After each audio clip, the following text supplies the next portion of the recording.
Gentil, bonjour, je suis vraiment très très heureux de vous rencontrer pour la première fois, ce sera sûrement pas la dernière d'ailleurs, pour parler de votre livre Les Barons du Gaullisme.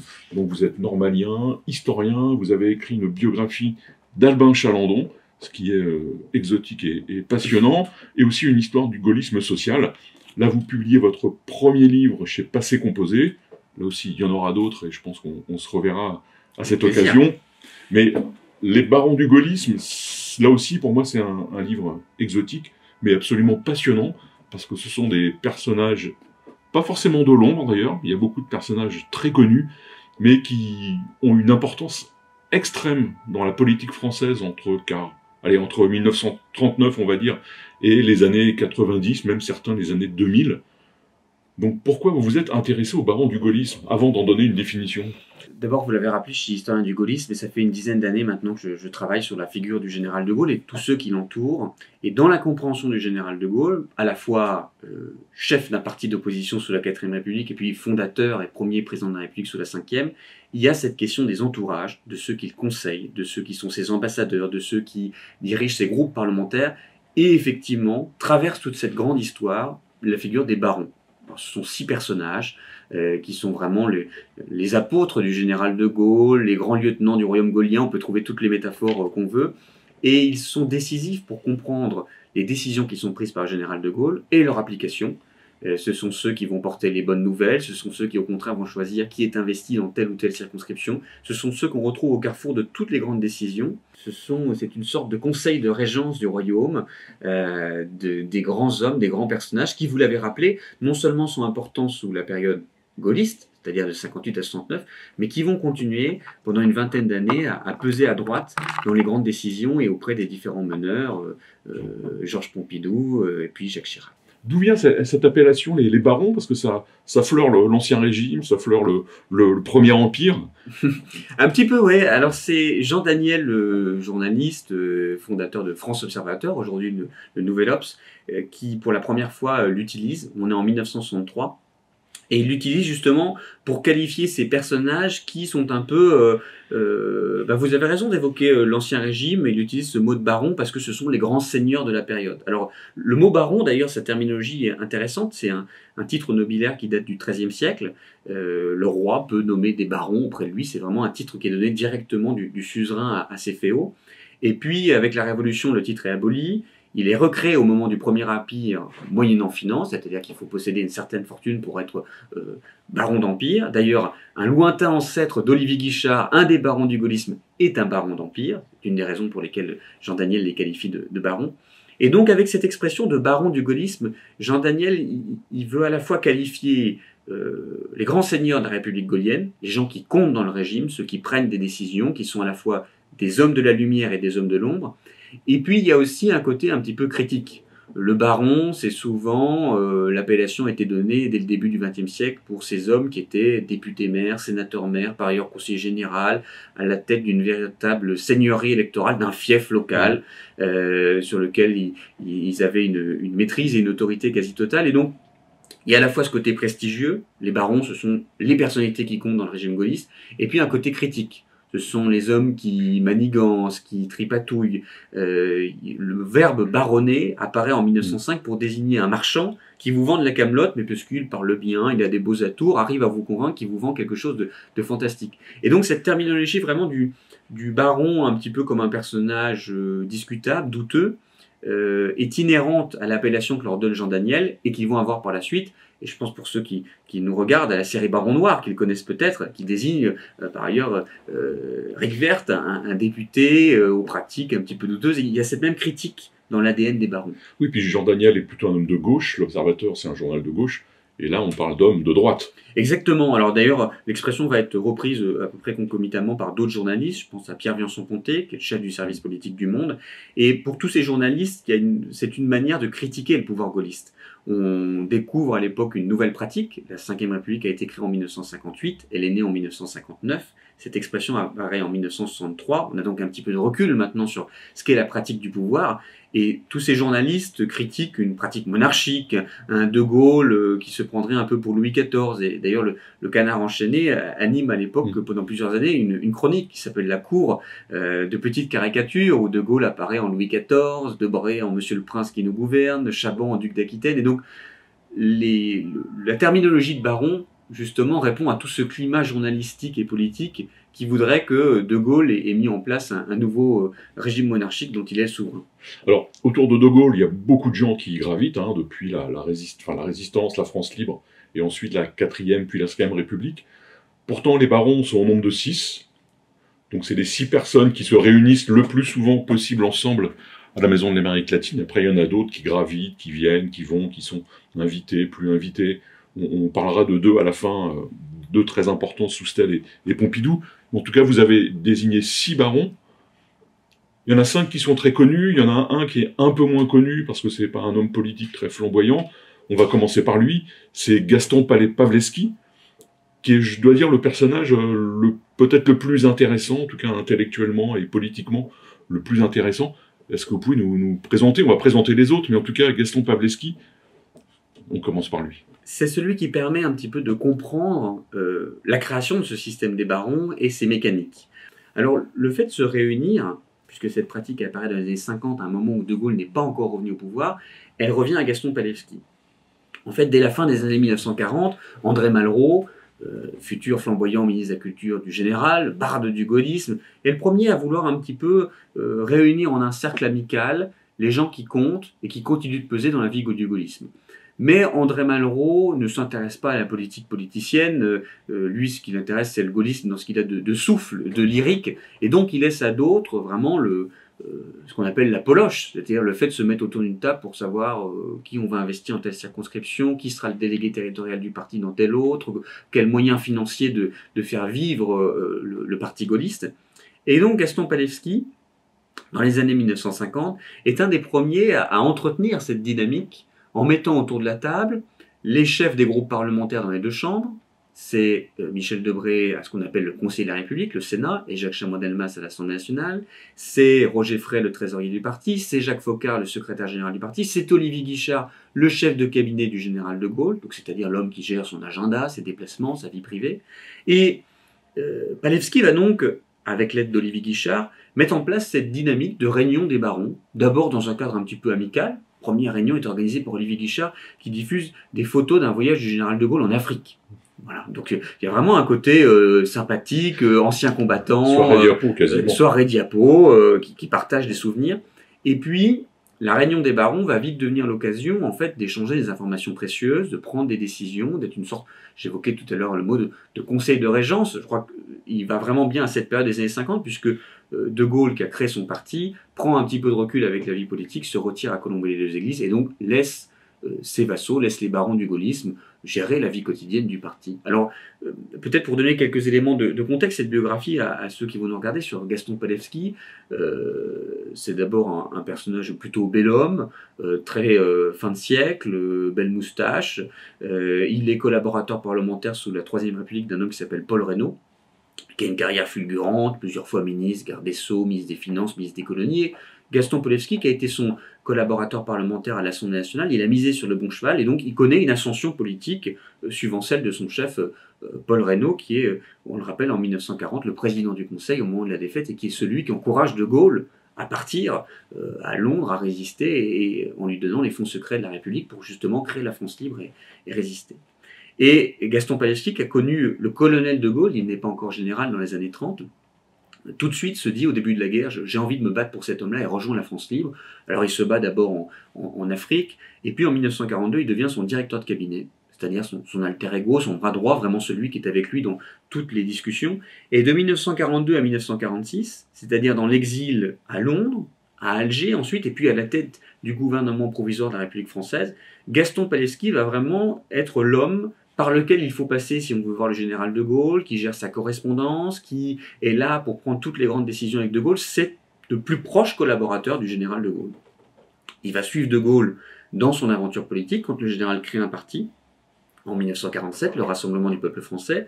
Il va lui-même être élu député RPF, donc Rassemblement du peuple français en 1951, vice-président de l'Assemblée nationale, membre du comité de direction du parti. C'est vraiment quelqu'un qui compte dans la vie politique du gaullisme, ce qui lui donne cette légitimité à réunir les autres barons autour de la table. Michel Debré dit de lui, j'aime beaucoup cette formule, c'est le premier des gaullistes par ordre d'ancienneté. Et je crois que c'est Pierre-Vincent Pontet qui a une autre formule, il dit quand on parle de Palevski, on parle du gaullisme préhistorique. Alors est-ce que c'est un mammouth du gaullisme? Je ne sais pas, ça on pourra laisser les auditeurs en décider, mais en tout cas c'est le primus inter pares, le premier parmi ses pairs, le doyen de ce petit club de barons du gaullisme.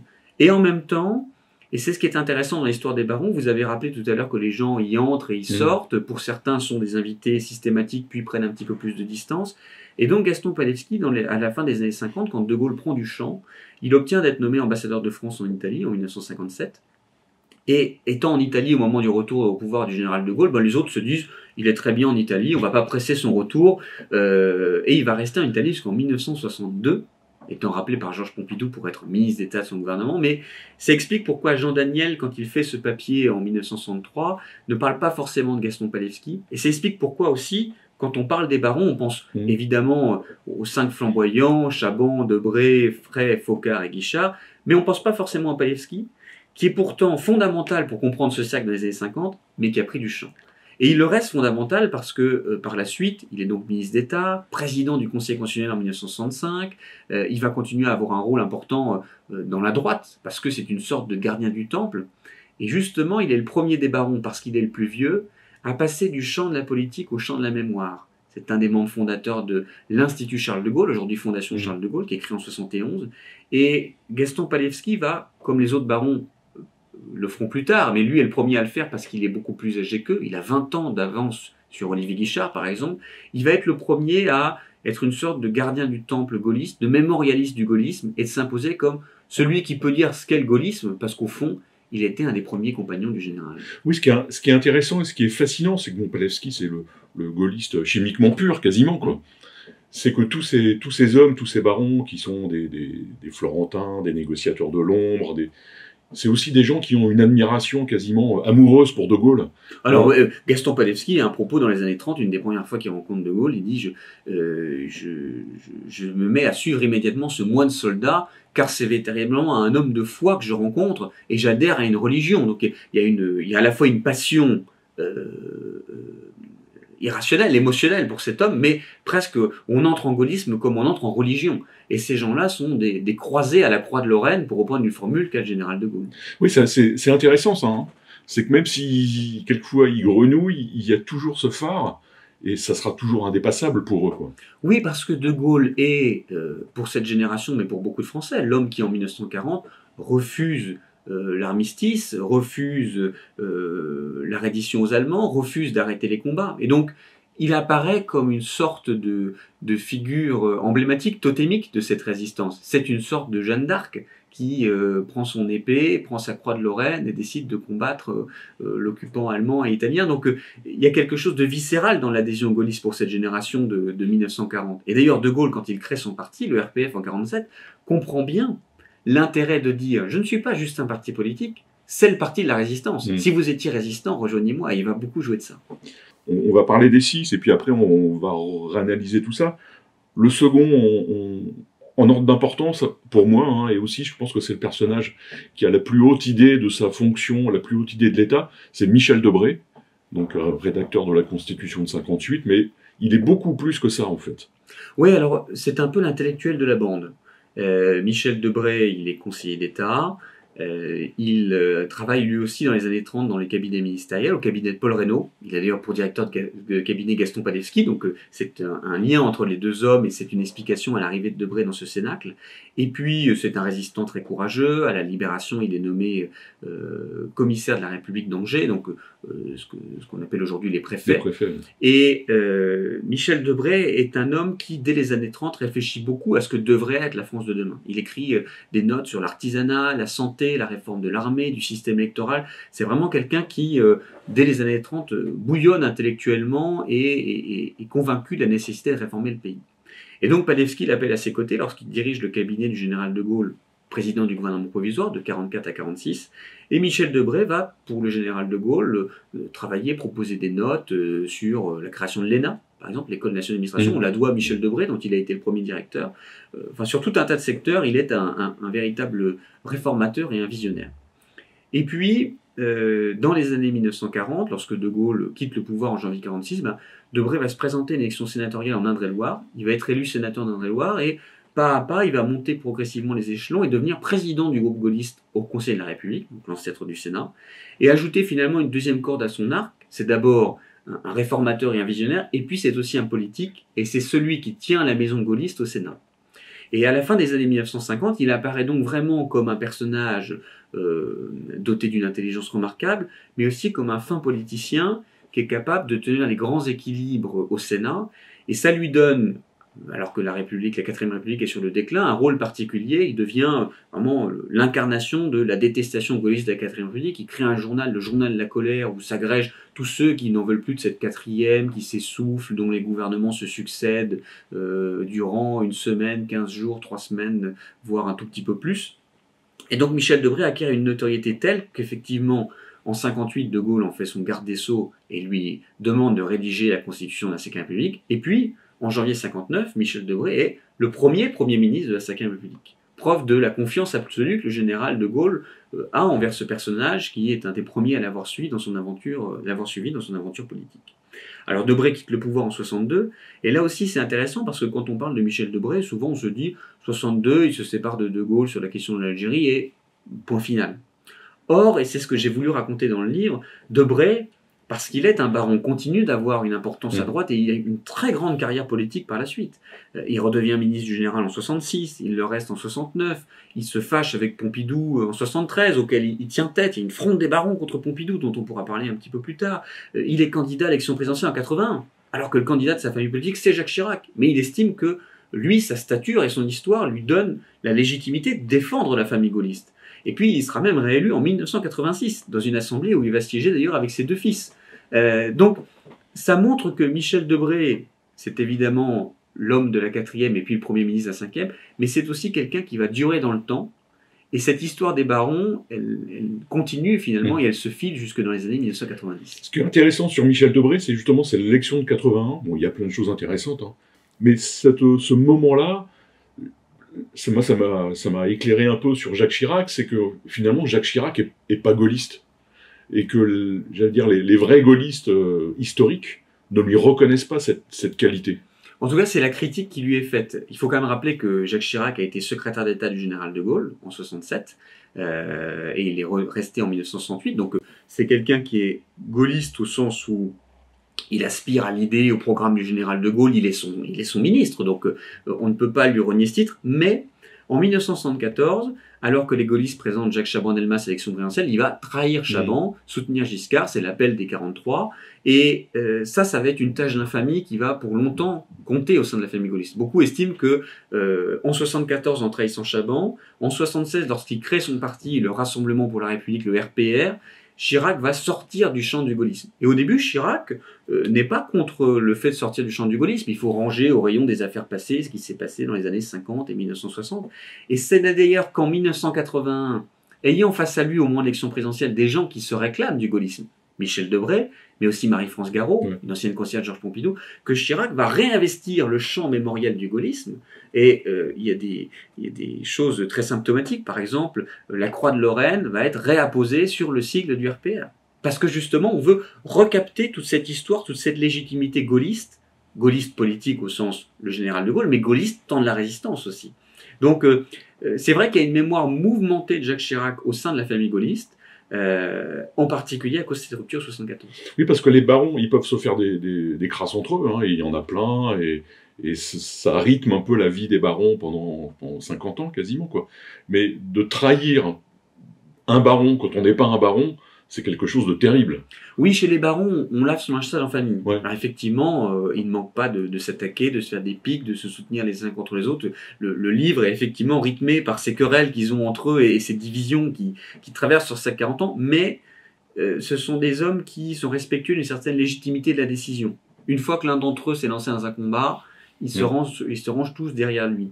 Et la trahison de 74 est vraiment vécue par eux comme comment comprendre que ce jeune Freluquet, il est leur cadet, se lance d'accords écrits pour attaquer leur système, alors que Chaban, ancien président de l'Assemblée nationale, président du groupe gaulliste, député maire de Bordeaux depuis 1947, élu député en 1946, comment ce jeune Freluquet ose-t-il attaquer un des grands compagnons du général de Gaulle, plus jeune général à la Libération. Donc ça, c'est assez incompréhensible pour les barons qui ont une fidélité, une loyauté.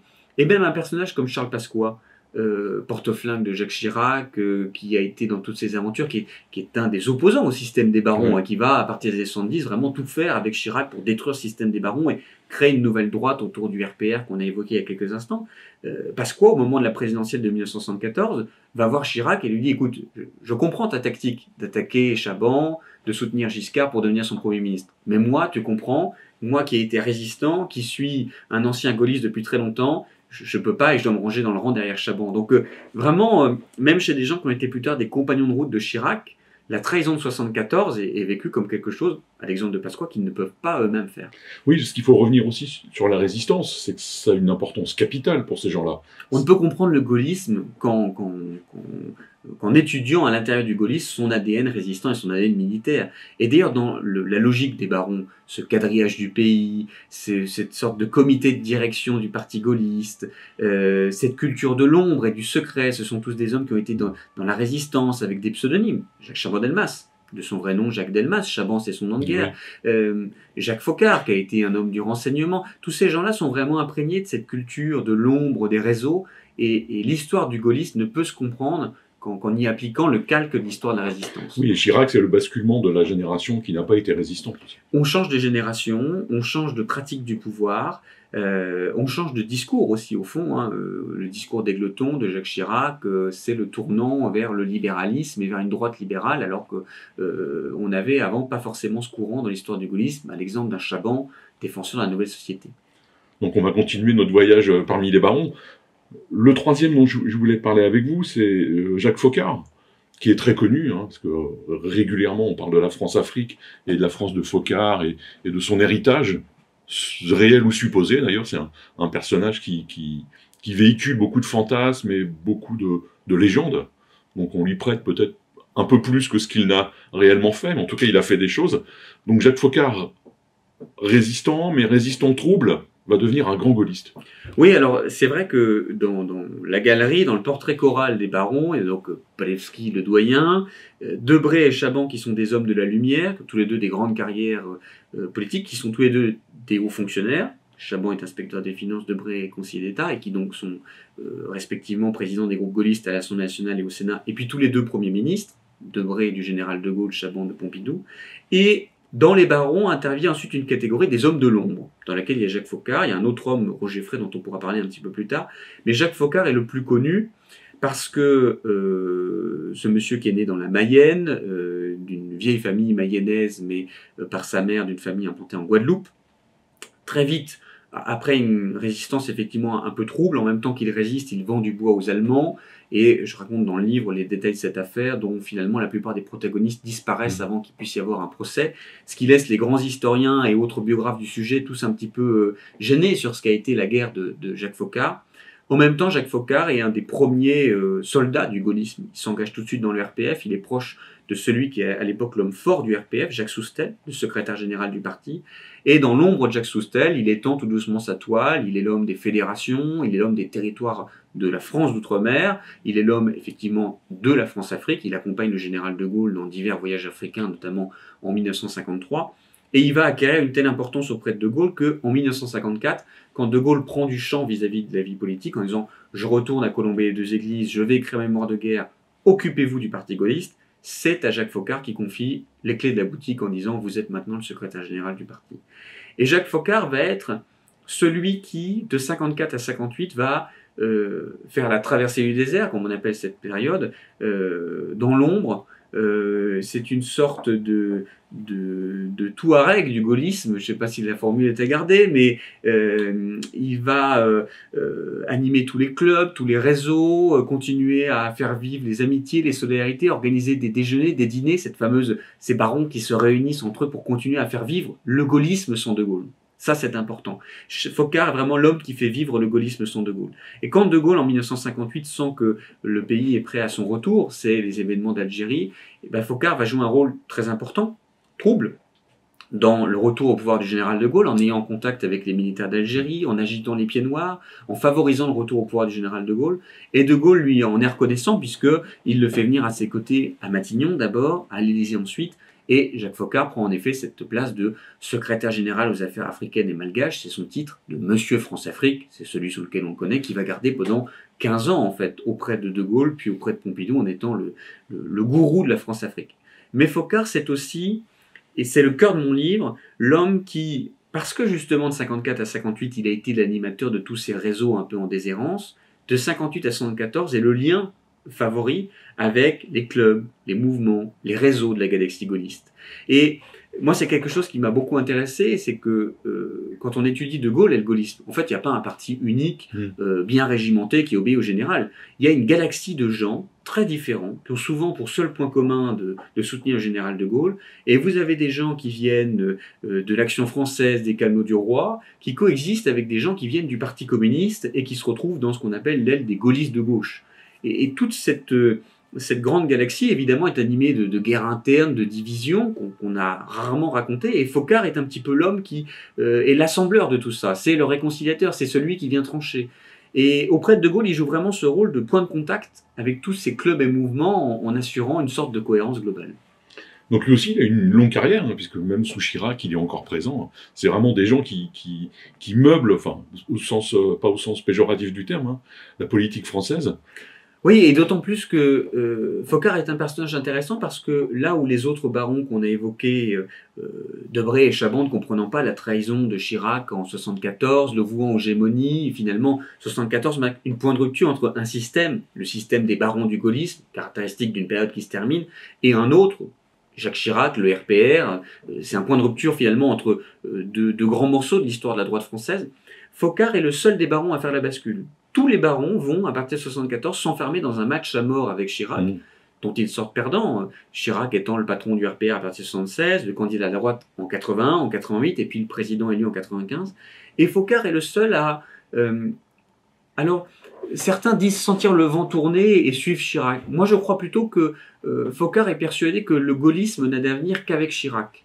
Et il fait le choix, qui est un choix audacieux, de soutenir Chirac en 77 à la mairie de Paris, en 81, en 88. Chirac l'appelle à ses côtés en 86 à Matignon, l'appelle aussi à ses côtés en 95 à l'Élysée, quelques mois avant qu'il ne rende son dernier souffle. Donc c'est vraiment quelqu'un qui a été effectivement pendant, si on va jusque 1958, pendant presque 40 ans, aux commandes de la politique franco-africaine et de la politique franco-africaine de la droite. Foccart a fait le choix de Chirac. Et Foccart est finalement le trait d'union entre le système des barons et le système du chiraquisme, qui lui-même aura ses propres barons, Pasqua et d'autres, Romani, Toubon, qui vont former sa galaxie de premiers lieutenants. Autre baron, Olivier Guichard, c'est le personnage peut-être le moins connu, en tout cas du grand public. C'est un personnage, un grand homme par la taille, avec un visage très particulier. Lui, c'est le Benjamin des barons. C'est un peu le cadet de la bande, c'est vrai. Finalement, il y a des pairs, hein, comme il y a les hommes de la lumière, Chabon et Debré, les hommes de l'ombre, Foccart et Frey, et puis on a le doyen, Palevski, et le cadet Guichard. Alors, contrairement aux autres qui sont très marqués par leur parcours de guerre et leur parcours de résistant, Guichard s'engage assez tardivement dans la guerre. Il fait seulement partie des armées de la libération, ce qui n'empêche pas d'avoir une conduite héroïque et de se battre sur différents fronts. Et puis il rejoint le RPF donc en 1947, mais il est d'une génération d'après les barons. Donc il a d'abord un début de carrière modeste où il s'occupe des fédérations dans la Gironde, puis en Bourgogne, puis en Corse. Et en même temps, ces différentes étapes montrent au général de Gaulle, à ceux qui l'entourent, Soustelle, et puis au premier cercle des barons, que Guichard est quelqu'un qui compte. C'est un bon tacticien, c'est un stratège, il obtient de faire élire des élus RPF aux élections cantonales, aux élections législatives. Et donc, tout doucement, dans le sillage d'un autre homme qui s'appelle Georges Pompidou, qui est le chef du cabinet du général de Gaulle et qui le fait venir à ses côtés, il devient vraiment une personnalité centrale du parti. Et lorsque Georges Pompidou quitte le général de Gaulle pour Rothschild en 1953, c'est Olivier Guichard qui devient le chef de cabinet du général de Gaulle, c'est-à-dire celui qui l'accompagne en déplacement et qui organise sa vie de tous les jours, son agenda, donc vraiment l'homme de confiance du général. Et Guichard va le rester pendant toute la période 54-58. D'ailleurs, c'est ce qui explique son lien avec Foccart. Tous les deux sont un petit peu les derniers grognards du général de Gaulle, ceux qui sont là quand tout le monde a déserté la famille gaulliste et le parti, eux restent fidèles au général de Gaulle. Mais là où Foccart, qui a joué un rôle particulier dans le retour au pouvoir du général de Gaulle, obtient un rôle tout près du soleil, finalement, un rôle important à Matignon et à l'Élysée, Guichard a le sentiment d'être relégué à des tâches subalternes. En fait, le général de Gaulle, pour lui, c'est justement l'éternel jeune de 25 ans qui le suit. Et Guichard en est très vexé, il estime qu'il n'est pas récompensé à sa manière. Pompidou, par ailleurs, qui est directeur de cabinet du général de Gaulle, président du Conseil en 58, s'en va. Début 1959, il est nommé au Conseil constitutionnel. Et Guichard, finalement, n'a plus personne pour l'accompagner dans sa carrière. Donc, il prend un petit peu de champ avec la vie du parti gaulliste. Il est envoyé moderniser le Sahara. Il devient un grand aménageur. Ça va le suivre d'ailleurs, parce qu'ensuite, il va être le premier patron de la DATAR, la délégation à l'aménagement du territoire. Et la suite de sa carrière sera très marquée par cette image de grand aménageur du pays. Mais ça va créer une espèce de rupture avec De Gaulle.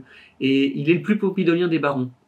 Au fond, là où tous les autres vouent une fidélité sans faille à De Gaulle, lui est loyal à De Gaulle, mais son vrai chef, son vrai mentor, c'est Pompidou.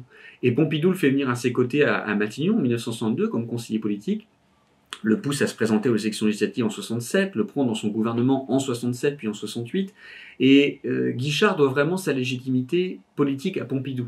Il est le premier des barons à rallier Pompidou en 69. Il encourage les autres en disant « celui qui doit succéder au général, c'est Pompidou ». Et par la suite, quand les autres barons vont se fâcher un petit peu avec Pompidou, enfin même pas qu'un petit peu, à partir de 72, Pompidou se sépare de Chaban et Frey, à partir de 73, il y a une fronde des barons qui est menée à laquelle Debré participe. Guichard est celui qui reste fidèle et loyal à Georges Pompidou. Et puis ensuite, quand Chirac va donc trahir Chaban, Giscard est élu, comme c'est le plus jeune des barons, les autres pensent à un moment pouvoir un petit peu l'imposer. Bon, d'accord, Valéry Giscard d'Estaing a gagné la présidentielle 74, mais il va falloir un baron auprès de lui pour être à Matignon, parce que il faut se souvenir, pour ceux qui nous écoutent, que des élections législatives ont eu lieu en 1973, avec une majorité gaulliste, le parti s'appelait à l'époque l'UDR, l'Union pour la défense de la République. Il y a déjà des giscardiens élus au Parlement, la FNRI, la Fédération nationale des républicains indépendants, mais la majorité est tenue par des députés gaullistes.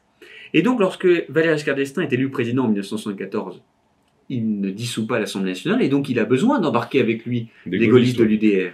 Et les barons se disent, on va proposer à Giscard de faire appel à Guichard.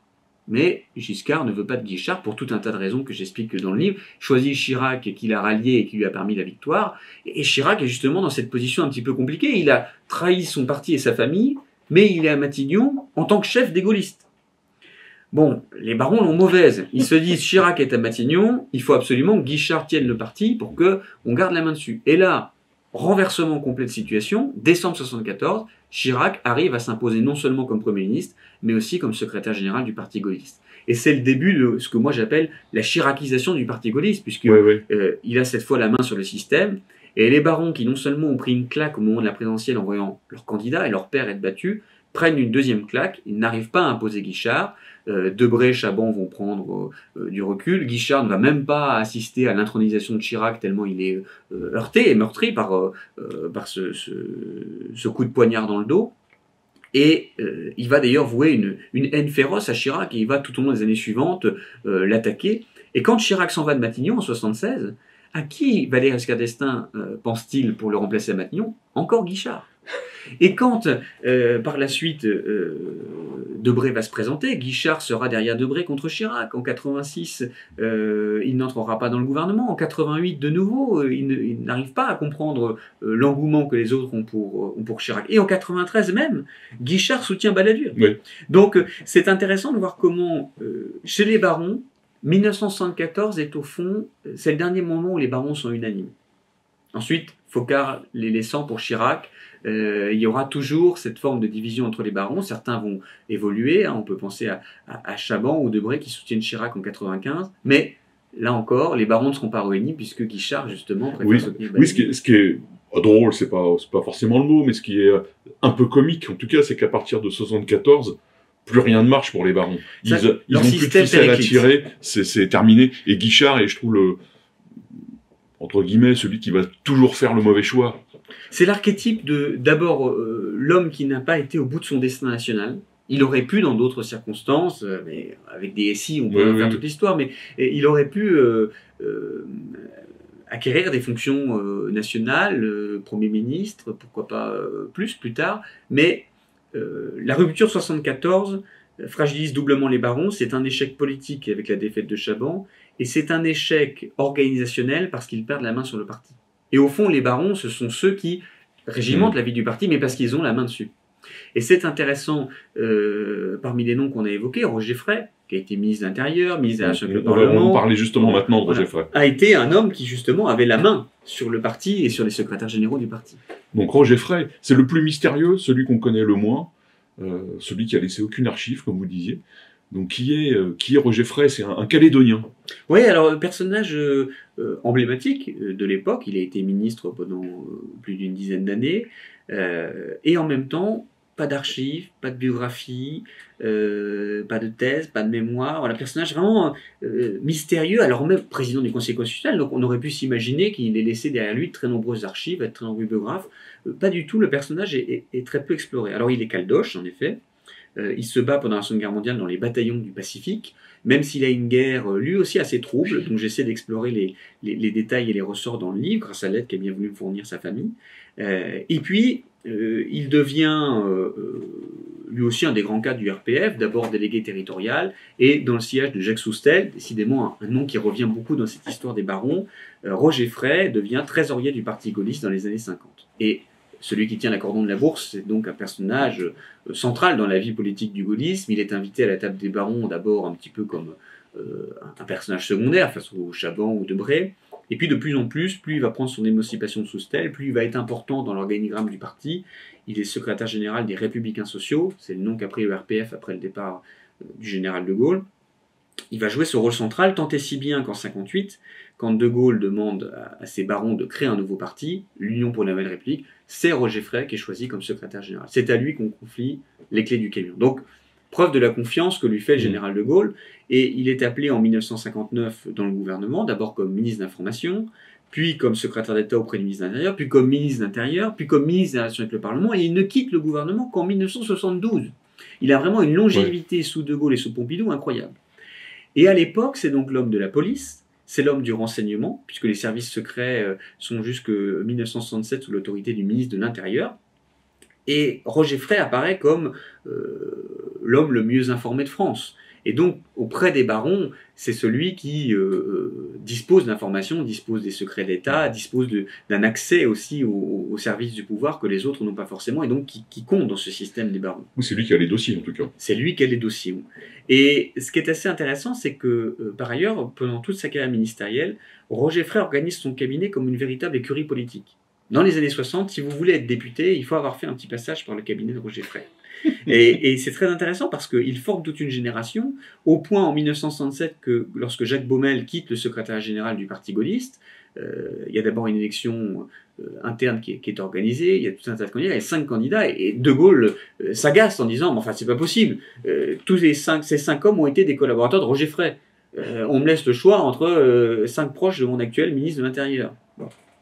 Et puis finalement, justement, Georges Pompidou, qui est Premier ministre et qui n'a pas forcément envie que ça soit un homme des barons qui soit à la tête du parti, et les barons font une sorte de gentleman agreement, un accord entre eux, et ils décident de nommer Robert Poujade, futur maire de Dijon, député maire de Dijon, qui a eu une grande carrière politique. Pourquoi? Parce qu'au fond, c'est l'homme de personne, il n'est ni l'homme des barons, ni l'homme du parti, et donc il n'embêtera personne, et il sera un homme d'équilibre entre toutes les tendances.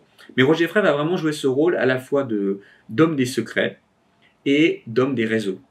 Et par la suite, en 1972, donc, il soutient la fronde des barons contre Pompidou, il soutient Chaban, il est nommé président du Conseil constitutionnel, ce qui le neutralise un petit peu politiquement, mais c'est pas la fin de sa vie, et je me suis beaucoup amusé à raconter dans le livre, mais c'est un petit peu de secret pour ceux qui vont le lire, une espèce de retour politique qu'il fantasme en 1986 au moment des élections législatives. Mais comment c'est possible qu'un tel homme ne laisse aucune archive? Parce que volontairement, c'est quelqu'un qui a couvert ses traces, qui s'est toujours organisé pour ne pas laisser justement derrière lui. Il les a détruites? Il a en tout cas caché. Les historiens de demain pourront peut-être dire il y a encore beaucoup de gens qui sont vivants, donc vous savez, on ne sait jamais si les archives sont détruites ou si elles sont chez quelqu'un. C'est d'ailleurs tout le propre de l'historien, et c'est pour ça que plus les années avancent, plus on peut faire des livres d'histoire, parce qu'on découvre des choses. Moi, sa famille a eu la gentillesse de me partager et de me transmettre énormément de documents, ce qui montre que là où on pensait que beaucoup d'archives étaient disparues, en fait, il en reste beaucoup. Beaucoup de collaborateurs de ministres aussi à l'époque, jusqu'aux années 70, on pouvait quitter un cabinet ministériel en partant avec ses propres archives. Donc il y a beaucoup de choses qui sont aussi chez des particuliers, et je ne désespère pas qu'on puisse d'ici quelques années, pourquoi pas, continuer à retracer cette histoire de Roger Frey. Mais en tout cas, c'est quelqu'un qui effectivement a tenu à raconter son histoire. Et il y a un cas emblématique, on parlait tout à l'heure de la guerre assez trouble qu'il a eu dans les archives, au service historique de la défense, où on trouve les archives des anciens résistants, combattants de guerre, et donc ce sont les archives militaires où vous avez des fiches complétées par différentes personnes. Dans le dossier de Roger Frey, on trouve un courrier qu'il fait en 1954. Il était à l'époque député de l'Union française, c'est le parlement de nos colonies, notre empire colonial.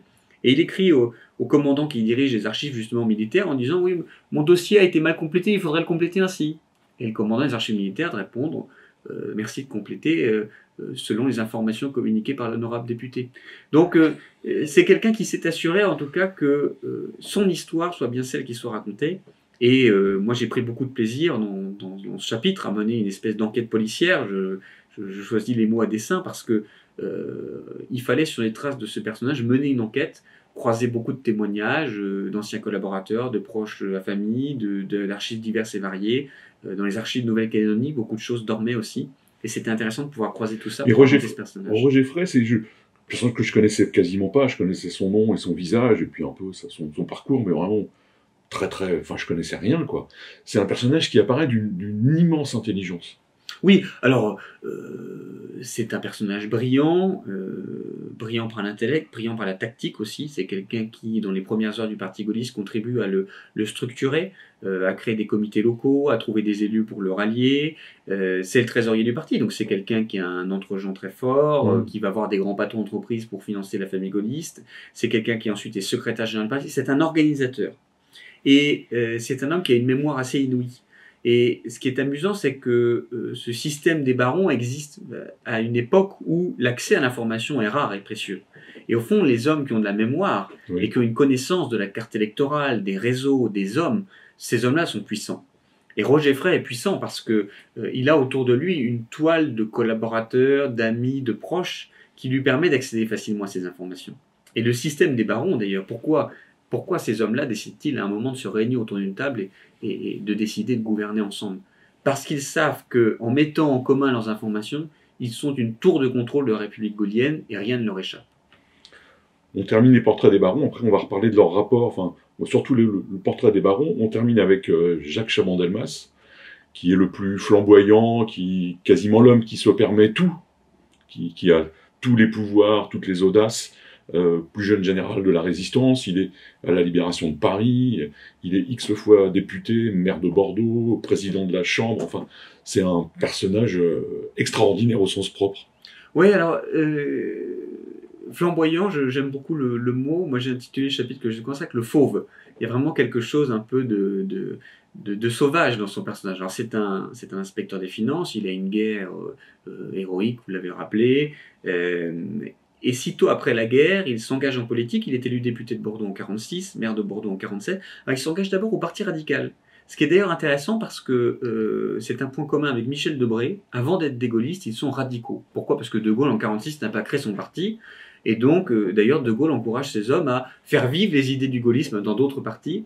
Et ça va être une empreinte assez forte chez lui parce que il va avoir une très longue carrière de député-maire au sein du Parti radical, tout en étant, c'est son appellation, un radical gaulliste. Et donc, il va être considéré dans les premières années du gaullisme comme un petit peu, et vous avez utilisé ce mot plutôt dans l'entretien, comme un Florentin. C'est un manipulateur, c'est un homme des compromis, c'est un homme des arrangements. Il est un petit peu partout à la fois. Et beaucoup de gaullistes vont lui en vouloir parce que d'autres vont vraiment s'inscrire au RPF et ne pas entendre parler du reste des partis. Lui va être à cheval entre les deux partis et finalement de faire le choix du parti gaulliste qu'en 1951. Et une fois qu'il est au sein du parti gaulliste, là où d'autres comme Debré prônent la détestation de la 4ème République, De Gaulle a créé son parti en 1947 pour lutter contre cette 4e ONI. Debré crée son fameux journal La Colère, écrit un pamphlet Ces princes qui nous gouvernent pour dénoncer ce système qu'il méprise. Et c'est une des raisons pour lesquelles il est l'architecte de la 5e République. Chaban, lui, pense que c'est en noyautant le système intérieur, c'est en devenant ministre, c'est en créant un gouvernement que De Gaulle pourra revenir au pouvoir. Et donc il va participer à tout un tas de combinaisons ministérielles, ce qui lui vaut l'hostilité des hommes de son propre parti, qui ne comprennent pas comment il peut cautionner le système en étant ministre. Et des gens comme Roger Frey, comme Michel Debré vont taper dur contre Chaban dans la seconde moitié des années 50 parce que justement, il participe au nom du gaullisme à tout un tas de gouvernements, y compris celui d'un socialiste. Oui. Le comble de l'incompréhension pour beaucoup de ses compagnons de route gaullistes. Et De Gaulle a d'ailleurs un mot perfide à son endroit. Il dit « Chaban a fait la traversée du désert d'oasis en oasis ». Donc là où d'autres ont été des méharistes, j'utilisais tout à l'heure le mot de Touareg, Chaban, lui, a plutôt eu une 4e assez facile. Et d'ailleurs, au moment des événements d'Algérie de mai 58, il était quelques semaines auparavant ministre de la Défense nationale avec un chef de cabinet, Léon Delbecq, qui se trouvait, comme par hasard, en Algérie à agiter les milieux pieds noirs et l'armée. Bref, Chaban est élu président de l'Assemblée nationale en 1958, d'ailleurs sur un coup de poker, le général de Gaulle ayant exprimé une préférence pour un autre candidat, ce qui montre que les barons, s'ils sont des chevaliers servants du gaullisme, savent aussi parfois tenir tête au général de Gaulle, lorsqu'ils ne sont pas d'accord avec lui. Chaban a une formule qui je trouve incarne beaucoup ça, il dit « Il faut savoir parfois défendre De Gaulle devant De Gaulle ». Et donc, c'est marrant parce que ça veut dire que les barons du gaullisme s'investissent eux-mêmes d'une légitimité, pensant être des défenseurs d'un gaullisme originel face à un De Gaulle qui pourrait être dépassé par le système. Donc ça dit quelque chose de l'institutionnalisation du système des barons et de l'idée qu'ils se font de leur rôle auprès du général. Et puis, Chaban va s'avouer un vrai partenaire de Debré, de Pompidou, de Couve de Murville en tant que président de l'Assemblée nationale, avec des hauts et des bas dans les relations. Couve, notamment, ne sera jamais accueilli et accepté par les barons qui vont tout faire pour le faire sortir. Ce n'est pas un baron, et même en tant que Premier ministre, il n'est pas respecté par les barons qui estiment qu'il est un rang subalterne de la légitimité qu'ils ont eux acquise sous la République gaulienne. Il devient le Premier ministre de Pompidou en 69, parce que Pompidou a besoin d'embarquer le système des barons avec lui. Et puis en 72, lorsqu'il est congédié par Pompidou, eh bien, il essaie de créer le rapport de force. Et d'où cette fronde des barons qu'on a évoquée à plusieurs reprises au cours de cet entretien. En 72-73, Chaban fédère une partie du parti gaulliste et des barons contre Pompidou, contre les conseillers de Pompidou, Pierre Juillet et Marie-France Garot, qu'il appelle les affreux. Ouais. Et Chaban va tout faire pour essayer de reconquérir le pouvoir. Il y a des assises du parti en novembre 1973, lors desquelles Chaban, Frey et Debré font adopter une motion qui dit « Le jour où Pompidou ne sera plus au pouvoir, c'est Chaban qui est le candidat naturel de notre parti ». Ceci alors même que le président d'exercice, sa maladie est connue des petits milieux politiques, mais est encore au pouvoir. Et Pompidou y répond pour se défendre en disant « Mais attendez, je serai candidat à ma propre succession en 1976 ».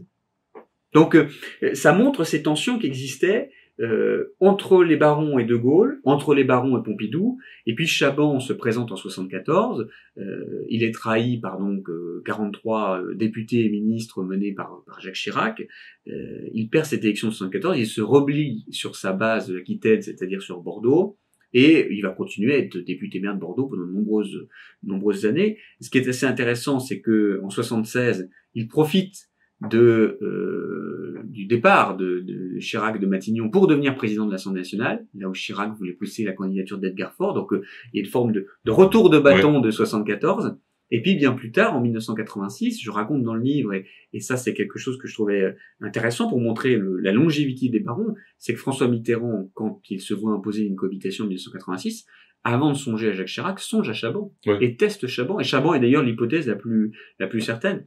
Et puis Chirac, finalement, qui a la main mise sur le parti, arrive à s'imposer dans un duel interne face à Chaban.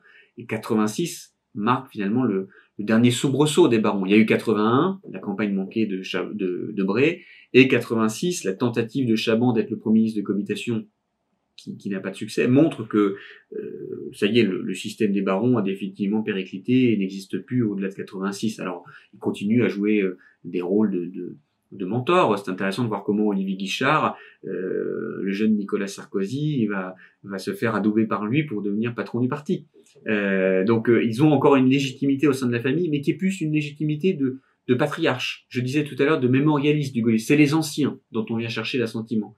Et une jeune génération, pour Chaban c'est Juppé, pour Guichard c'est Fillon, une jeune génération va progressivement les supplanter localement et nationalement dans ces années 80-90. Après, ce qui est intéressant, c'est ce qu'on disait avant de commencer à enregistrer, c'est le parallèle entre Chaban et Juppé, qui vont commettre la même erreur lors d'une élection présidentielle, c'est-à-dire de ne pas considérer la droite et de trop élargir la droite. Et là, c'est assez paradoxal pour un baron.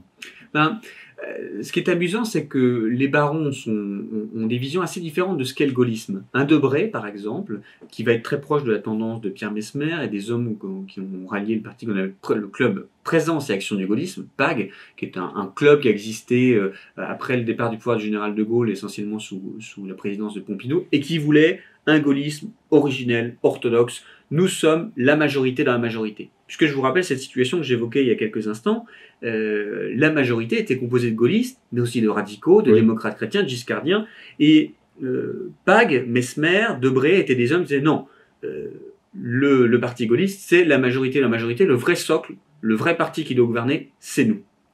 Et puis à côté, vous avez des hommes comme Chaban-Delmas qui eux disent non, le gaullisme c'est le rassemblement large, c'est l'esprit du général de Gaulle. Ouais. La France c'est pas la droite, c'est pas la gauche, c'est tous les Français à la fois. Et donc Chaban a toujours défendu des majorités larges, allant des radicaux, démocrates chrétiens, en embarquant les centristes et les gaullistes avec cette vision large du pouvoir, qui tient de son poste de président de l'Assemblée nationale. Pendant 10 ans, il était l'homme qui devait dialoguer avec tout le monde, y compris la gauche, y compris les partis extrêmes. Et cette posture qu'il a vis-à-vis du spectre politique, il l'emporte avec lui à Matignon. Et je raconte dans le livre comment, lui, Premier ministre, il tend même la main à des hommes de gauche. Oui, ce qui ulcère à droite de son parti des Messmer et des Debray qui ne comprennent pas cette espèce de dérive. Et d'ailleurs, pourquoi Chirac mène cette fronde en 1974 ? Parce qu'il estime que Chaban s'est beaucoup trop dispersé, qu'il ne réunit plus, qu'il n'est plus légitime au sein de la famille gaulliste, et que dans le cadre d'un second tour face à François Mitterrand, Chaban ne pourrait pas gagner et ça n'amènerait que la victoire de la gauche parce qu'il s'est trop dispersé. Et donc, c'est vraiment une ligne de clivage chez les barons et à droite entre ceux qui veulent rassembler large en disant le gaullisme c'est le rassemblement le plus large et ceux qui au contraire veulent rester sur les bases de leur parti. Alors c'est vrai qu'il y a un parallèle intéressant avec cette primaire de 2016 où Juppé, longtemps donné favori, fait une campagne très au centre avec un rassemblement large et finalement dépassé par François Fillon, qui lui fait une campagne beaucoup plus entrée sur l'axe conservateur du parti et se fait élire par cette base électorale. On a un petit peu le même sentiment, toute proportion gardée et avec les prudences de mise, mais dans le jeu des deux personnages sur le rassemblement versus la base stricte et orthodoxe. Alors avant de parler, on va conclure après tout à l'heure, avant de parler des rapports entre De Gaulle et les barons, parce que ça c'est assez croustillant, c'est à la fois de la haute politique française, mais c'est aussi assez croustillant humainement. Je voulais évoquer deux sous-barons, on va dire ça comme ça, même s'il y en a plein d'autres. On peut parler de Messmer, mais il y a Dittern, il y a des gens qui sont des gaullistes importants. Mais il y a deux barons moi, qui m'intéressent. Il y a évidemment Pompidou, et puis il y a Jacques Soustel, qui est un intellectuel, qui est un chercheur, qui est un homme de conviction, qui est, je dirais, presque le seul baron à avoir des convictions qui va mener jusqu'au bout. Alors, c'est vrai que quand on fait la galerie des barons, moi je fais un choix, on l'a évoqué ensemble, de choisir 6 barons, qui sont les 6 barons qui ont la plus grande longévité, les 5 qu'on connaît, et puis Palevski qui est un des premiers à mettre en place ce cénacle et puis à y participer. Il y a d'autres personnalités qui gravitent autour, certains qui à un moment ou un autre ont eu le titre de baron, sont considérés par la presse, sont considérés par les autres barons comme tels, participent régulièrement à ces déjeuners, mais perdent ce titre. Parce que de la même manière que le roi pouvait retirer son titre à un baron, ne lui obéissant pas, De Gaulle a pu retirer ce titre, et c'est le cas de Jacques Soustel. Et puis il y a des personnages qui sont aussi puissants que les barons politiquement, et ont les mêmes caractéristiques, mais ne le sont pas. Et à l'exemple de Pompidou, qui est un invité quasi systématique des déjeuners, mais systématiquement, précise Chaban, à titre honorifique. Alors le cas de Soustel est intéressant parce que En effet, normalien, ethnologue, il s'engage parmi les premiers pour De Gaulle pendant la guerre. De Gaulle le charge de la propagande, en fait son ministre, puis le patron du renseignement. À la libération GPRF, Soustelle est encore ministre, puis député dans la Mayenne. Il est d'ailleurs aidé par un certain Jacques Foccart, qui fait là sa première élection. Et puis, Soustelle est le premier patron du parti gaulliste en 1947, donc le RPF. C'est lui qui recrute à ses côtés Jacques Foccart et Roger Frey. C'est l'homme fort du parti. Il est président du groupe gaulliste en 1951. Mais 1952 marque une rupture dans sa vie. Pourquoi? Parce que lui pense comme Chaban qu'il faut noyauter le système intérieur et De Gaulle ne veut pas en entendre parler. Les deux hommes ont une dispute assez forte et suite au choix de 27 députés gaullistes de soutenir un gouvernement, c'est la première fois en 1952 que des députés gaullistes accordent leur soutien à un gouvernement, le gouvernement d'Antoine Pinay. Soustelle se met un petit peu en réserve du parti gaulliste. Il est nommé gouverneur général d'Algérie française en 1954 et c'est le début, ça va nourrir chez lui une véritable conviction, un lien intime et très fort avec l'Algérie française. Et c'est la raison pour laquelle les années suivantes, il va créer un parti, l'USRAF, l'Union pour le salut et le renouveau de l'Algérie française, initiative dans laquelle on trouve d'autres barons, Debré par exemple, qui partage son combat en faveur de l'Algérie française, et Soustelle va agiter les pieds noirs d'Algérie, participer au retour du pouvoir du général de Gaulle en 1958. De Gaulle en fait d'ailleurs son ministre en 1958, mais De Gaulle est très méfiant vis-à-vis de cet homme avec qui il s'est fâché en 1952, et puis qu'il estime être trop marqué par sa fréquentation à l'Algérie française. Et là, vous avez une division chez les barons et de manière générale droite gaulliste. Est-ce que l'Algérie française est un moyen pour De Gaulle de revenir au pouvoir? C'est la vision qu'ont Chaban ou Frey. Ou est-ce que l'Algérie française est une fin? Le retour de Gaulle au pouvoir étant le moyen d'y parvenir. Et là, c'est la vision qu'ont par exemple Soustelle ou un petit peu Debré dans une certaine mesure. Et en 1959, De Gaulle recommande à Michel Debré, quand Michel Debré est nommé Premier ministre et forme ce gouvernement, d'écarter Soustelle. En disant Soustelle est trop loin de nous, il nous lâchera, vous ne pouvez pas le garder. Et effectivement, il y a d'abord la journée des barricades, et puis en 1960, Soustelle va démissionner du gouvernement, retrouver sa liberté de parole, critiquer le général de Gaulle dans la presse, et carrément partir en exil, rejoindre l'OAS, l'organisation de l'armée secrète, appelée à assassiner le général de Gaulle. Enfin, il va passer d'être un chevalier du gaullisme à un des opposants les plus farouches, les plus violents au général de Gaulle. Et il ne reviendra d'exil qu'en 1958. Et ben, je me suis beaucoup amusé dans le livre à raconter... En 68. En 68, exactement. Il est amnistié par le général de Gaulle. Et il va avoir ensuite toute une carrière politique, puisqu'il va redevenir député, il va entrer à l'Académie française. Donc c'est pareil, moi j'ai voulu, c'est la même chose pour Debré, raconter aussi un petit peu l'après. Souvent on oublie cet après de ses personnalités. Et Soustelle, vraiment, Soustelle qui est un baron à un moment, qui participe au déjeuner, qui est une des grandes voix du gaullisme, qui est le premier lieutenant du général de Gaulle, est déchu de son titre de baron. C'est un baron perdu du gaullisme. À l'inverse, Pompidou, lui aussi normalien, qui n'a pas d'activité résistante pendant la guerre, ce qui fait que les barons pour qui la guerre est une sorte de lettre de noblesse lui en tiennent un petit peu rigueur. Oui, c'est le seul. Hein. C'est le seul. Pompidou entre donc au gouvernement provisoire où il est recruté par Palevski et René Brouillet, son adjoint, fréquente donc Debré dès cette époque du gouvernement provisoire. Et puis, il va tout de suite après la guerre devenir le chef de cabinet du général de Gaulle, dans l'épisode du RPF. Et c'est un homme à la fois au cœur du système, c'est le chef de cabinet du général, il est présent aux réunions, il l'accompagne au déplacement, et en même temps il refuse de prendre sa carte au RPF. Et donc dès cette époque, Pompidou est un personnage ambigu parce que c'est un homme au cœur du gaullisme, et en dehors, au point que, alors même qu'il est chef de cabinet du général, les cadres du parti et Soustelle obtiennent qu'il ait son bureau à l'extérieur des bureaux du parti rue de Solferino. Bon. Il avance un petit peu dans le temps, il part dans le privé en 1953, il continue de voir régulièrement le général de Gaulle alors qu'il est banquier fondé de pouvoir à la banque Rothschild, ceci grâce à Olivier Guichard, qui était son adjoint et qui l'a remplacé comme chef de cabinet du général, et qui lui est fidèle, comme on l'évoquait il y a quelques instants. Et en 1958, je raconte dans le livre un déjeuner au moment des événements d'Algérie, donc de Gaulle n'est pas encore revenu au pouvoir, et Pompidou déjeune avec Debré et Frey, et qui lui disent, voilà, on fait tout, le général de Gaulle va peut-être revenir au pouvoir, on est en train de s'activer, et Pompidou est estomaqué, il leur dit, mais j'espère que vous n'appartenez pas à cette race de fous qui pense que de Gaulle est capable de revenir au pouvoir, c'est une lubie. Bon, finalement, de Gaulle revient au pouvoir 10 jours plus tard, et ça ne l'empêche pas de nommer Pompidou comme directeur de cabinet à la présidence du Conseil. Donc c'est vraiment un personnage un petit peu stratosphérique, il apparaît souvent comme une étoile filante. qui traverse le ciel du gaullisme. Il arrive, on le voit, et hop, il est disparu, il est reparti. Et d'ailleurs, il est directeur de cabinet du président du Conseil, et 59, il repart. Il repart à nouveau dans la banque tout en étant au Conseil constitutionnel. Et puis il revient en 1962, et lorsqu'il arrive en 1962, les barons sont estomaqués. Comment le général a-t-il pu choisir quelqu'un d'autre qu'un des leurs? Donc ça montre ce personnage un petit peu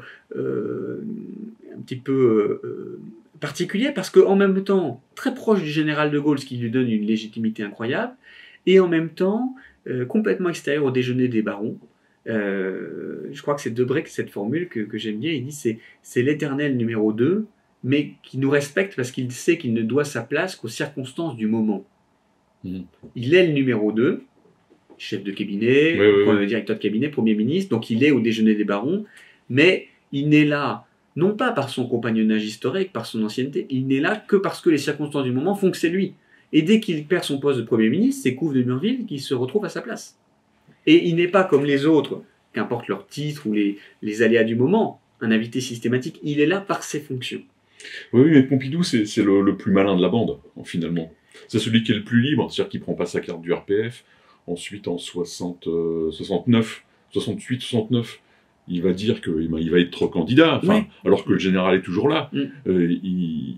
C'est vraiment un homme libre. C'est un homme libre. Alors c'est vrai que 68-69 est une période intéressante parce que effectivement il est remercié par le général de Gaulle début juillet 68, mai 68, remaniement fin mai 1968, élection législative anticipée juin 68, et puis juillet 68, le général de Gaulle choisit Couve de Murville à Matignon. Et Pompidou va retrouver une liberté de ton, notamment en janvier 69, quand à Rome, il annonce que si le général de Gaulle perd son référendum, il se présentera à la présidence de la République. Et les barons, d'ailleurs, reçoivent Pompidou, et Focard en particulier, et Debré essaie de lui mettre une certaine pression en disant « Il faut absolument que tu dises que si le référendum du général échoue, tu ne seras pas candidat. » Et Pompidou le voit, tourne autour et finit par dire « Non, je ne peux pas faire ça, je refuse. » Parce qu'il sait très bien que le référendum peut échouer, et donc il annihilerait sa carrière politique. Et De Gaulle lui en a beaucoup voulu justement de ce jeu autour du référendum, c'était à laisser entendre que l'échec pourrait permettre une suite avec un autre candidat gaulliste, finalement de miner son propre camp. Ça n'a pas été le seul. Valéry Giscard d'Estaing s'est opposé au référendum 1969, donc ça c'est une autre histoire, pourquoi pas objet d'un autre livre, mais c'est vrai que Pompidou est à la fois l'un des plus proches du général de Gaulle, et donc est un baron, non au sens où il n'est pas un membre de Cénacle, oui au sens où il possède les mêmes prérogatives et la même puissance que les autres barons, et en même temps c'est l'homme qui justement, en refusant le système et son organisation, se tient à l'écart, et donc ne peut pas avoir ce qualificatif de baron. Est-ce que les barons historiques, les 6 barons, est-ce que tous ces gens-là tremblent dans l'affaire Markovitch ou pas? Alors, peut-être pour rappeler à ceux qui nous écoutent, effectivement, que c'est une affaire qui intervient en 68-69. La femme de Georges Pompidou, qui n'est plus Premier ministre, est accusée d'avoir participé à des parties fines, et un monsieur dénommé Markovic aurait pris des photos de ces parties fines, incriminant donc la femme d'un ancien Premier ministre. Et il se trouve que ce monsieur, qui est par ailleurs garde du corps d'Alain Delon, est retrouvé dans une benne à ordures. Donc l'affaire a différents ressorts. Elle a beaucoup meurtri Georges Pompidou parce que il a mis du temps avant de savoir qu'il y avait des rumeurs dans certains cercles de pouvoir qui tournaient sur sa femme. Bon, les photos en question sont des faux grossiers, des collages sur lesquels on a mis le visage de l'épouse de Georges Pompidou, mais qui n'était pas dans ses parties fines. Ça l'a meurtri parce que Georges Pompidou, qui pensait qu'après une décennie de pouvoir gaulliste, il avait créé des amitiés avec certaines personnes qui l'auraient prévenu qu'on salissait son nom et celui de son épouse, il s'est rendu compte qu'au fond, personne ne lui disait rien. Et en particulier, René Capitan, qui est le garde des Sceaux, qui est un de ses opposants, pour le coup, un gaulliste de gauche, ce qu'on évoquait tout à l'heure, en informe le Premier ministre Maurice Couve de Murville, qui en informe le secrétaire général de l'Élysée, qui en informe le président de la République, et De Gaulle dit « il faut prévenir Pompidou ». Oui, mais personne n'ose prévenir Pompidou. Donc l'information redescend. Le secrétaire généralisé appelle Couve de Murville, qui appelle Capitan, qui n'aimant pas trop Pompidou, s'en lave les mains et ne lui dit pas. Et lorsque Pompidou finit par l'apprendre, il en veut effectivement au baron. Il est très fâché parce qu'il se dit comment, mais vous qui vous dites mes amis, qui m'avez accueilli à votre table pendant des années, pas un d'entre vous n'a eu l'honnêteté de me dire. Celui auquel il en veut le plus, c'est Jacques Faucard, parce que Jacques Foccart est vraiment l'homme qui tous les soirs voit le général de Gaulle. Donc, il estime que ils en ont parlé et il n'est pas possible que Foccart ne lui ait pas dit. En même temps, ce qui est intéressant, c'est que Pompidou pardonne vite à Foccart, parce que d'abord Foccart, au moment de l'élection présidentielle de 1969, il appuie toute sa force, et notamment en mettant à son service le service d'ordre du gaullisme, le SAC, qui est essentiel dans cette victoire à l'élection présidentielle.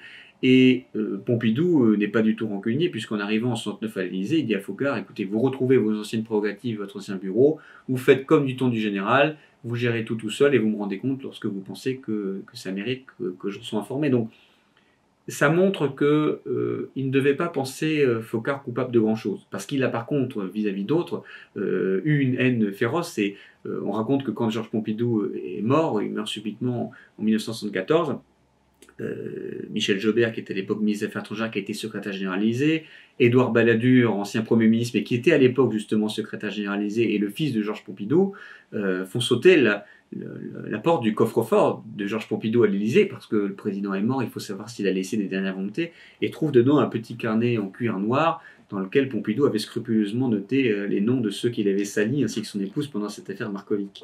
Donc c'est quelqu'un qui non seulement est meurtri au moment de l'affaire Markovic, mais qui a la mémoire longue. Alors cette anecdote est racontée par Alain Pompidou dans les livres qu'il a consacrés à son père, et à ma connaissance, il ne tient pas d'hostilité aux barons. Ça lui est désagréable que les barons ne l'aient pas prévenu, mais ils n'ont pas trempé, au sens, ils n'ont pas eu de rôle, de responsabilité, ni dans l'organisation de cette affaire, ni dans son dénouement. Alors, on va conclure tout à l'heure sur les barons et la mémoire, parce que ce sont des gens qui sont très importants, y compris pour les historiens, parce qu'ils vont créer une institution qui permet de travailler sur le gaullisme et ses suites et son histoire. Mais avant d'en arriver là, il faut parler quand même des rapports entre le général de Gaulle et ses barons, parce que c'est une histoire mouvementée. De Gaulle leur fait pas de cadeaux, il les tient, il relâche la laisse, il la resserre, quelquefois il en humilie quelques-uns. Enfin, c'est vraiment un roi qui a ses féaux et il en fait ce qu'il veut, quoi. Il tire les ficelles, même si eux peuvent se rebeller. Hein. Ce qu'il faut se dire, c'est que le général de Gaulle était quelqu'un qui avait non pas une très haute idée de lui-même, mais une très haute idée de son service de la France. C'est quelqu'un qui avait presque un côté sacrificiel dans son dévouement au pays. Et donc, puisqu'il estimait être prêt à tout faire pour la République et plus encore pour la France, n'attendant rien en retour, et on se souvient du général qui payait lui-même son électricité à l'Élysée, auquel on propose une retraite de colonel parce qu'il avait été général de brigade à titre temporaire et avait été cassé dans ses titres par Végan au moment de la guerre. C'était un personnage vraiment désintéressé des ordres du pouvoir. Et parce qu'il a cette vision de son rôle au service de la République et de la France, il la transpose à ceux qui l'entourent. C'est assez intéressant quand on regarde les entourages du général de Gaulle, ceux qui l'ont servi pendant la traversée du désert, mais depuis les années 40, lorsqu'il arrive à l'Élysée, il n'y a pas forcément de promotion ou de nomination. Et d'ailleurs, on évoquait tout à l'heure le cas de Guichard, qu'on est meurtri en disant « mais je mériterais quelque chose ». Mais pour de Gaulle, au fond, ces gens-là n'ont fait que leur devoir. Oui, ils l'ont servi lui et lui sert la France. Donc, vis-à-vis des barons, il n'en attend pas plus. Et parfois, effectivement, il tape dur et il ménage pas ses mots. Alors, on évoquait tout à l'heure Soustelle. Je raconte dans le livre une réunion du comité de direction du RPF où Soustelle dit « Mon général, on pourrait former un gouvernement. On me propose d'être président du Conseil.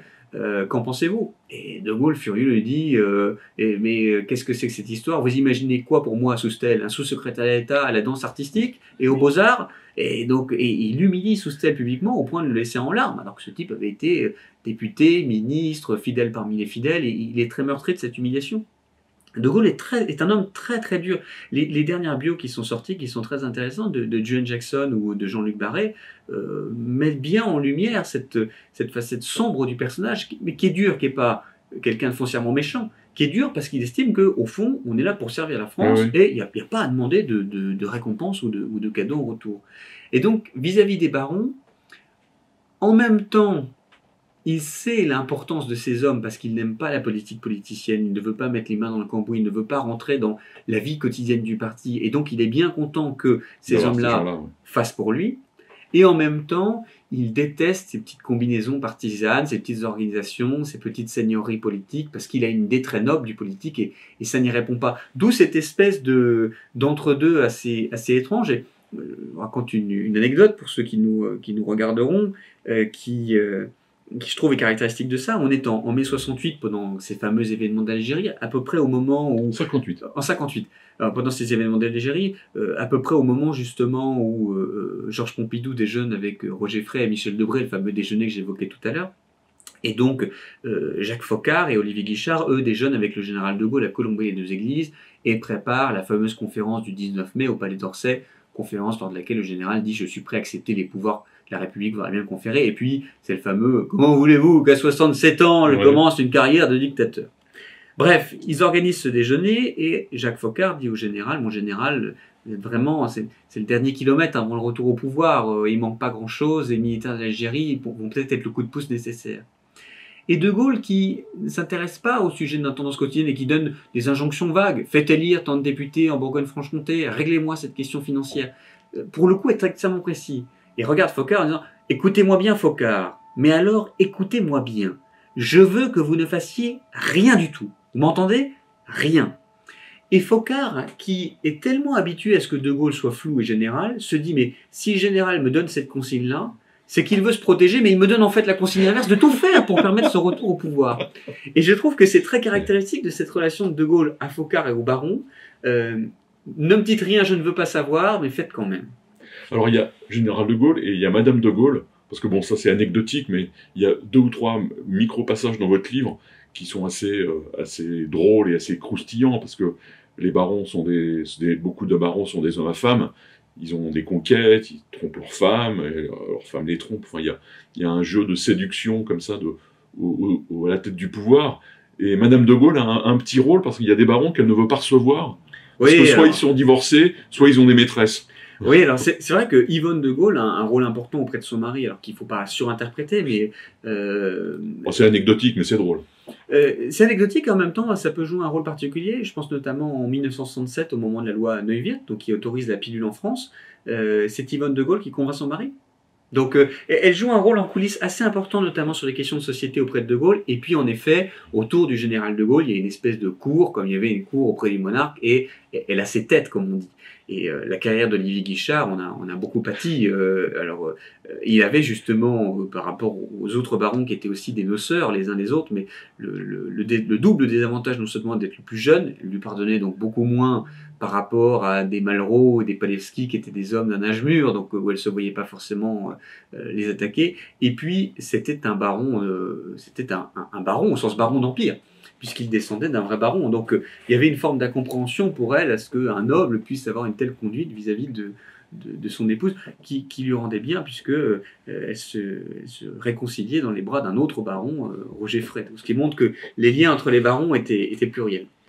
Donc on va conclure, parce qu'il faut bien conclure, puis surtout il faut lire le livre pour profiter de toutes ces biographies assez fabuleuses des barons du gaullisme. Juste terminer sur la fin de tous les barons, parce qu'ils sont tous impliqués à des titres différents, hein, mais sur la mémoire du gaullisme. Ce sont, vous disiez avant qu'on enregistre, que ce qui caractérise les barons, c'est qu'ils vont être les gardiens du temple. Oui, alors ce qui est assez intéressant, c'est que dès la disparition du général de Gaulle, en 1971, écrit un institut Charles de Gaulle, chargé justement de faire vivre cette mémoire du gaullisme.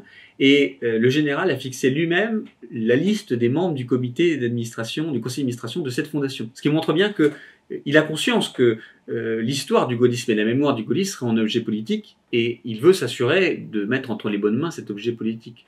Et c'est intéressant parce qu'en 73, quand il y a cette fronde des barons, justement, l'Institut Charles de Gaulle, l'organisation des colloques, est un objet de tension entre Pompidou à l'Élysée et puis Chaban, Debré, Frey au parti qui veulent faire une sorte de contre-pouvoir à Pompidou. Et Foccart, on l'a dit tout à l'heure, l'homme de l'apaisement, l'arrangeur, et c'est dire non, il faut vraiment que la mémoire et l'histoire du gaullisme ne soient pas un champ de bataille entre tous ces gens-là. Alors, ils vont à un moment ou un autre tous jouer un rôle, participer à des colloques, raconter leur histoire du gaullisme. On pense à Michel Debré, 3 républiques pour la France, on pense à Jacques Chaban-Delmas, L'Ardeur et puis Mémoire pour demain, on pense à Jacques Foccart qui a écrit 5 tomes de mémoire extrêmement détaillés et puis donné 2 tomes de livres d'entretien avec un journaliste. Donc tous les barons ont raconté leur histoire et leur gaullisme.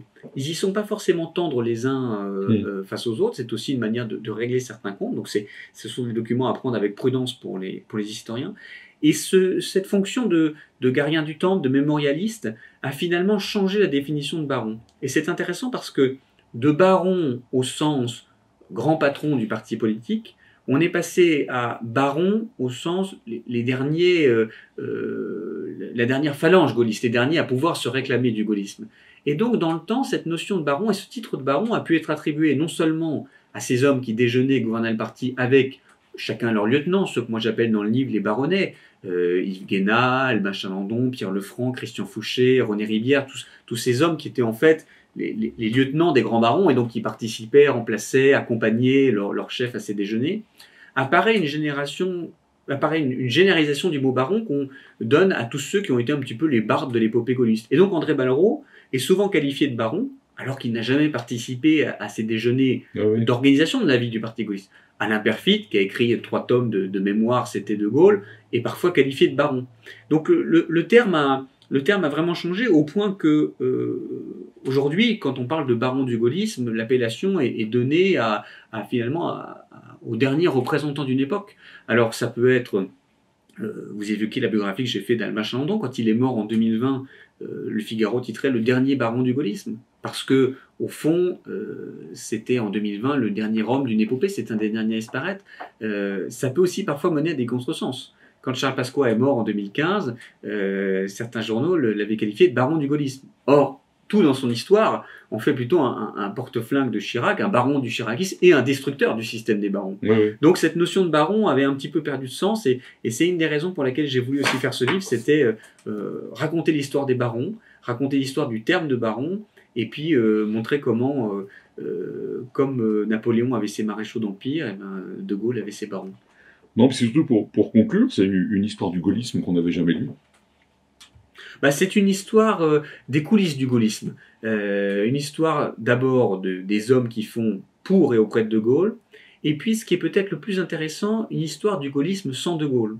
Parce que les barons ne sont jamais aussi puissants que quand ils sont les intendants du royaume, et donc pendant la période 54-58, et puis après le départ du pouvoir du général de Gaulle en 69, comment ces hommes qui étaient les premiers chevaliers du gaullisme, les grands lieutenants du général de Gaulle, ont exercé le pouvoir et ont fait vivre cette mémoire du gaullisme.